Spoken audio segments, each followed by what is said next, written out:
Vi er i gang. Jeg hedder Benedikte. Hej, kaffeklauven. Vi er ikke svenskere. Det er søs. Det er Malus kusine. Yes. Nej, jeg kender hende Benedikte. Hun er min far, hedder Benedikte. Jeg er en gammel dame. Jeg har fået lidt... Og du stinker. Og jeg stinker. Dit hår stinker af lugt, det støjskum. Jeg ved. Altså, hvis man har et luftkamera, så vil det lugte. Kom hjem til mig og få en gratis blomste! Ja, Benedikte. Flere bremser! Benedikte. Ja. Det er næsten lige så værd som Benedikte. mælkebøtter. Ja, mælkebøtter. Benedikte. Dem får vi ikke på vejen. Jo. Jeg kunne næsten kaste op over min Jeg synes, det er sådan, vi ikke venter på Jeg fremad. stinker jo af pik. Men Ej, det er ikke så gammel, sur. Nej, han sagde heller ikke, vi skulle op til en part 2, men julemand. jeg kunne ikke lade være. Hvad så? Det er julemand her! Det er hende Tut, der kan synge igen.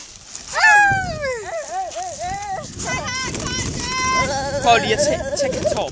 De vil gerne min hund med værtsprogram. Og nej, han er ikke ved at få grå hår. Det er bare flødskum. Okay, hvorfor tog vi nu ikke den der vej? Hvorfor gør vi ikke det? Det var mig, der sagde det. Mike lavede ordentligt Vi hurtigt. tog altså også den der vej, og vi kørte ned. Og det gik galt, fordi der sad vi fast. Ja, Alright. mega fedt. Og der havde vi så lige 20 kilo mere med. Og der var ingen, der gad os hjælpe os. Vi råbte SOS, men der var ingen Så med. var ingen, der gad. Hvad, Benedikte, vil du optage lidt? Jeg kunne godt optage lidt, ja. Hold det stille, Igor. Okay, ja. Kom så, det her det var det værste sted. Der går Mathias.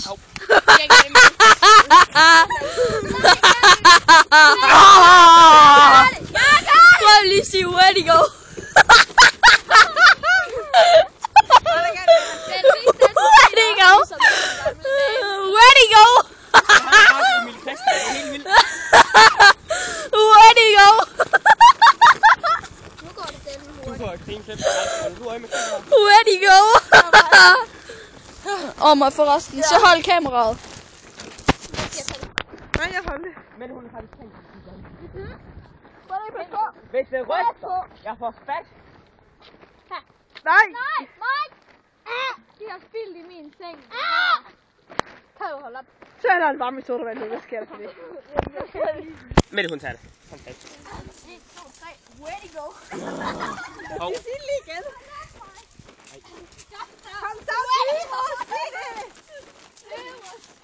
så, sig det. 3, 2, 1. Where to go? Nej, nu kan vi også gå. Kommer en rulletrap. Det der med Rulletrap. på. Ja. Altså, jeg siger bare, at jeg skal være tysk, så kan jeg nemlig hollandsk. Der er det ikke en rulletrap. Fordi hollandsk, det er jo en blanding af tysk og dansk, og så den der lyd på ærnet.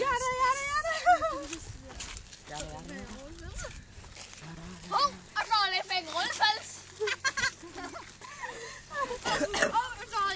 Okay, gå ind og søg på Mikkel Lønge. 3, 2, 1. Where to go?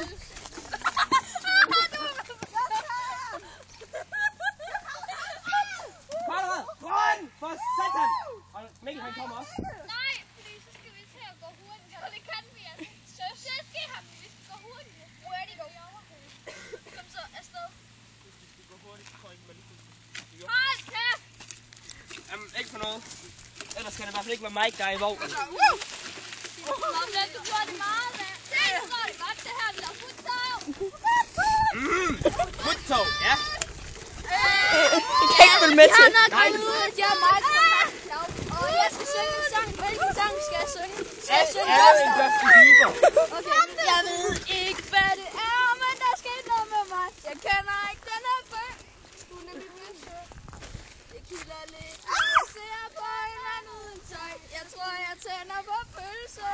Så nu er jeg på jagt efter nogen, Se, der har en gang masser to. af erfaring.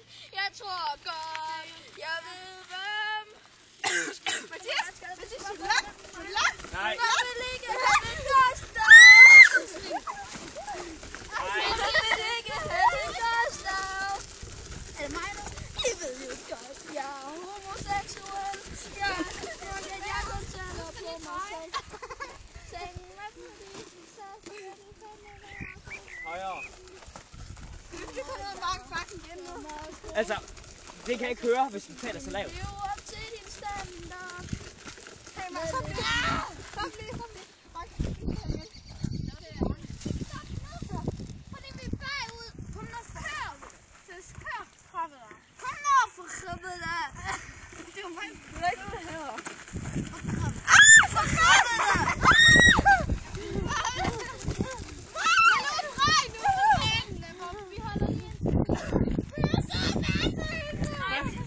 Spørgsmål. Hvornår skal jeg tage den? Aldrig! Vi kan godt du er mandshumanist. Jeg tror. Ja, vi ses. Oh my god, det er fabulous show. Det er mig, der lugter lort. Mikkel, han lugter også lort. Prøv lige at prøv at lugte den på. Nej. Nej. Jeg kan fint lugte mig herfra. Jeg behøver ikke lugte til mig. Mikkel.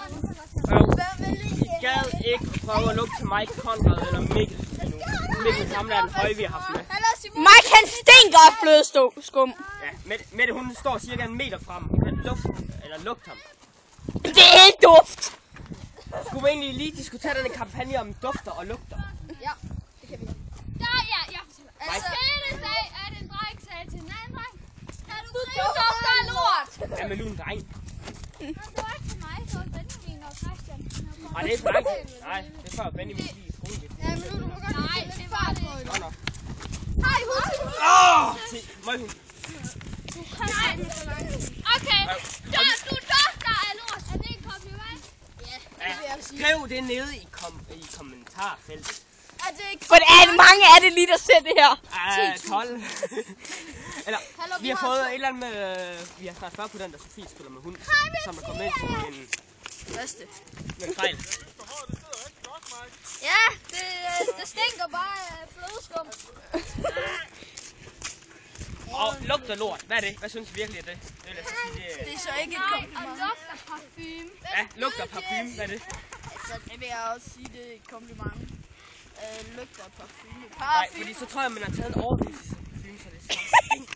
Overdosis. Du stinker altså. Ligesom Lotte gjorde dengang hun gik på skolen. Det var altså ikke særlig rart. Nu bliver vi nødt til at kende. Det plejer jeg altså op at sige. Du stinker. Altså flødeflæs. Kom nu kør. Kom nu kør. Men det tror med kopklapper bliver værtsberømt. Der bliver set af 12 mennesker. Hey, i morgen så skal vi optage med Simone Kyno. Den får vi nogen argumenter på, vil jeg sætte Det på. er nok cirka halvdelen af klassen. Jeg fik en besked. Det er nok vildt. Jeg kan sige som en pelikan, der har tændt skid, vil I høre? Hvordan vi går hen? Hallo, vil I høre? Jeg Det er kan studiet. som en pelikan, der har tændt skid. Ja, vi skal følge alle hjem. Ej, buder, jeg vil ikke Jeg smøller i mig hjem. Undtagen lige dig med det. Fordi jeg er den sidste med kameraet. Ej, jeg er søs. Du er dum. Ej, det var bare for sjov. Jeg har bare kommet tættere på med det. Nej, jeg suger bare. Jamen, du kan ikke lukke. Ja! Det var mig, det her! Og hvad nu er Simone?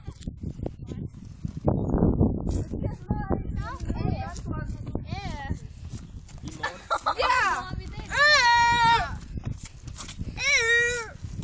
Kom til spejder.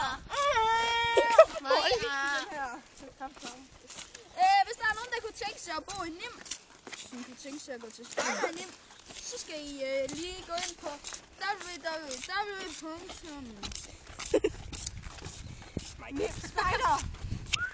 nimspejder.dk. Nim, det er sådan en lille pølseby i Horsens. Prøv lige at vise rundt omkring med det. Vis rundt omkring. Det her det er den rigtig flotte natur. Ej, men Ej, jo, du skal ikke snakke sådan til mig. Nej, jeg har brændt mig selv. Ja, du kan godt. Du kan godt, Benedikte. Ja. Hvem vil ikke have det er jo det samme som et kloster. Hvem vil ikke have Mig. Det er det samme som at sige, hvad man Ja, ikke nej, vil Hallo, hvis I gerne vil være fucking søde, så skriver I ned i kommentaren. Og så laver, hvis vi kommer op på 10 kommentarer, så 10 forskellige. Nej, bare kom op på 5 forskellige, der kommenterer. Så laver vi et giveaway. Det sker ikke. Hvis vi får 5, vi laver et giveaway på... Den Nim løber. Den Nim løber. Personen. Hvad er det fint derovre? Det kan jeg også. Den Nim løber. Jamen, så tager jeg den. Men de er for langt væk. Jamen, så tager jeg den. Aflever. Den Nim løber. Nu må vi løber den vej. Det kan jeg sgu da ikke, når jeg går ind foran.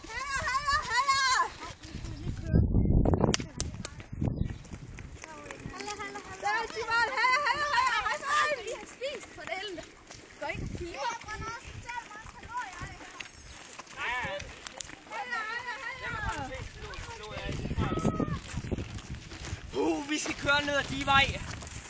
Vi giver slip på Mike. Jeg er ikke den der vej. Nå, fuck det. Det gjorde vi ned ad vores vej. Der kørte Simone ned. Jeg kørte ind i en busk. Og han har fundet ud af at bremse. Nej, men det er fordi vi ikke har fundet ud af det endnu, men det har vi nu. Det er godt. Nå, Mathias. Du vil slippe. Mathias, indrøm. Du vil slippe. Mathias, det gjorde du også der. Nå, men jeg slipte den.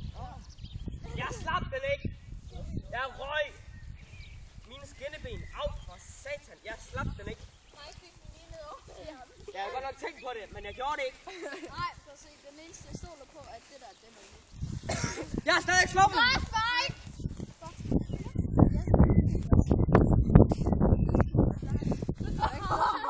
Det var bare for sjov.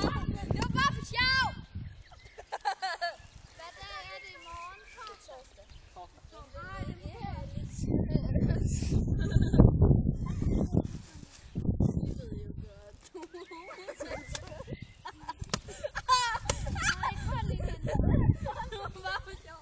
jeg ved jo godt, jeg er homoseksuel. Jeg er så klam, at ingen tænder. Kun mig, der tænder på mig selv. Og hvis du vil hjælpe min, så skal du fandme være en kællingerpige. Au. Yes, så er man lige blevet totalt bagagerådbærer. Vi skal ud på vejen hurtigt. Wow, det var noget om. Jeg nægter at tage den. Mike, du skal ikke bremse, vel? Det gør jeg heller ikke, jeg hjælper. Ja. Hvem vil have en igrund? Mig? Nej! Får du en bagtid? Nej, så skal du snude den. Okay. Nej.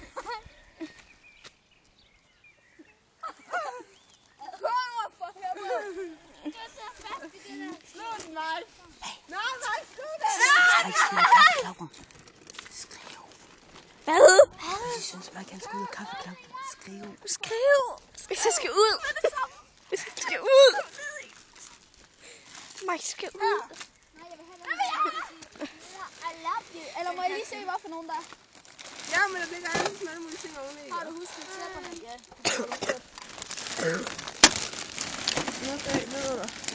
Den her, lille bamse. Det må jeg sige. Synes I også, at Mike skal købe den her?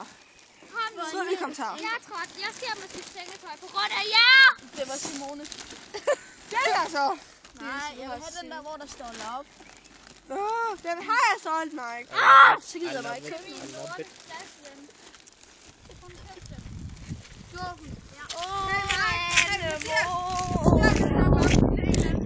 For alle de bamser, jeg gerne vil have.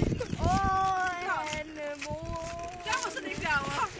Så jeg lige min pose igen. Hvis der er nogen af jer, der er inde i den der computerskærm. Kom lige, så ligger der en fin bamse derovre. De ved stadig ikke, hvor Nim er. Jo, det ved vi. Så det godt nok. Selvfølgelig ved man, hvor Nim er. Alle ved, hvor Nim er. Jeg spiller så meget PlayStation. Og især toeren. Ikke også, Mike? Ja, Mike, hvem spiller stadig til?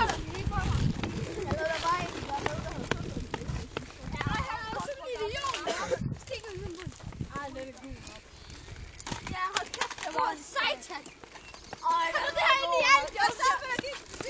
Jeg elsker Indiana Jones! Mamma, det nye kamera hele tiden! Bedste mor!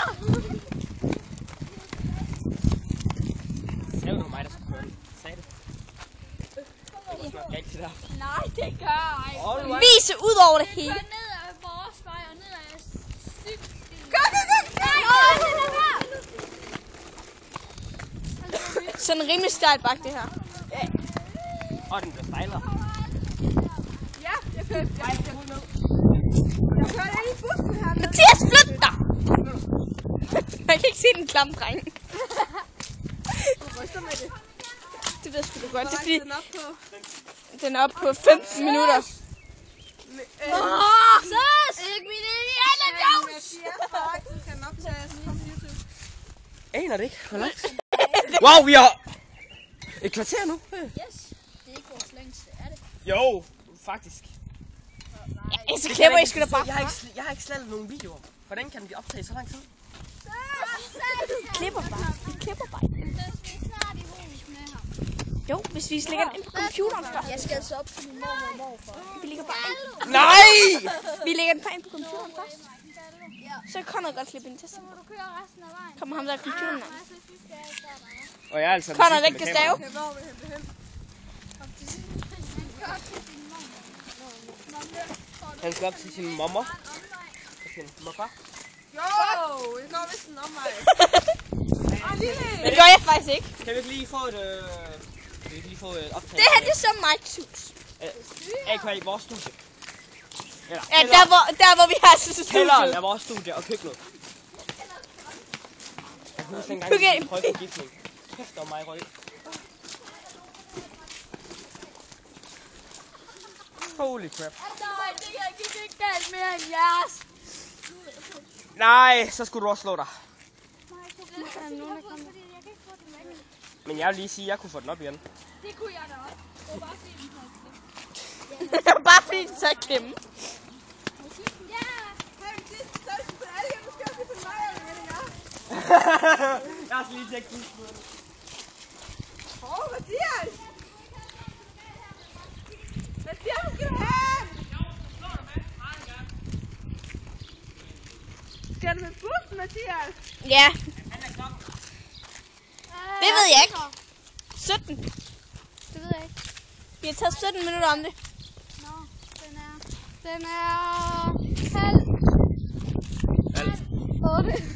Så prøv lige at sige genre. Genre. Nej, det der generer. Det skal godt gå op. Generer. Nej, vi skal lige ind. Så skal du ikke have den. Nej, vi skal lige ind. Max Pilim-plakat. Hvad siger du? Slå ham i hovedet. Giv mig. Lad være. Giv mig. Begynder du at greje? Nej, lad være. Nej, begynder du at greje nu. Nej, jeg kører lige ned her, fordi ellers så skal du køre ned over et bump. Ej, lad ham gøre det. Ja, lidt støt.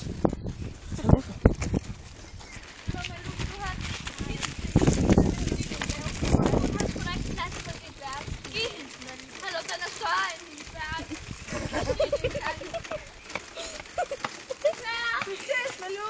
Jeg går hjem nu. Ja. Giv den til mig, og så sig den er fra Nicky. Eller giv den til Tobias, og sig den er fra mig. Altså, det betyder jo babe in control of herself. Undskyld, skytter. Hej. Farvel, julemand. Farvel. Men med langt godt. Hvad har du tænkt om mig? Ja, hvis I har bemærket det, så kører vi faktisk ud midt på vejen. Nå, men skal vi ikke lige få kørt mig hjem hurtigt? Nej, for så bliver du... Hey, jeg skal nå en bus nu. Er det god idé? Jo, med det. Så ryster jeg jo.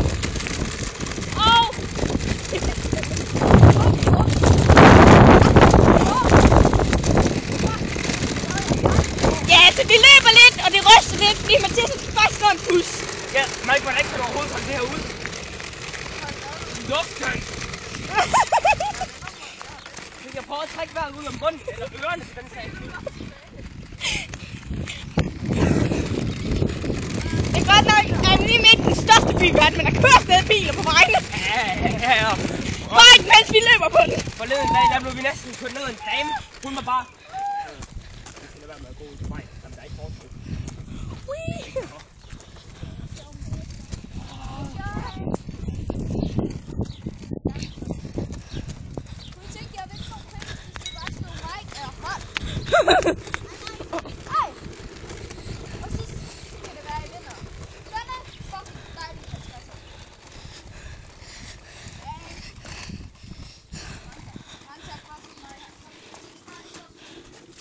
Men jeg vil godt sige, at der er en minimal chance for at vinde den.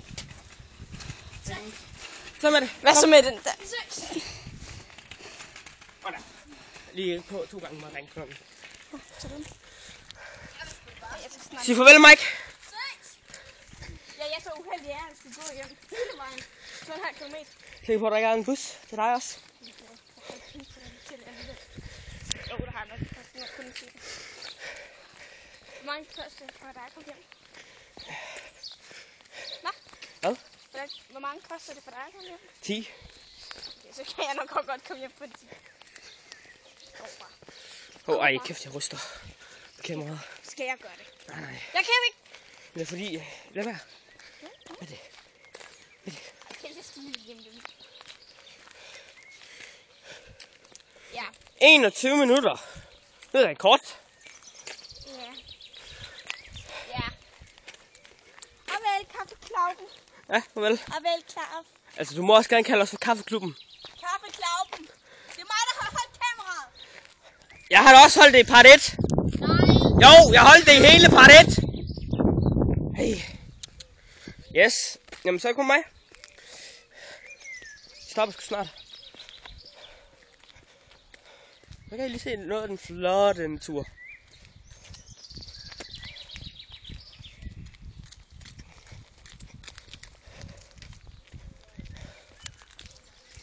Så. Ses.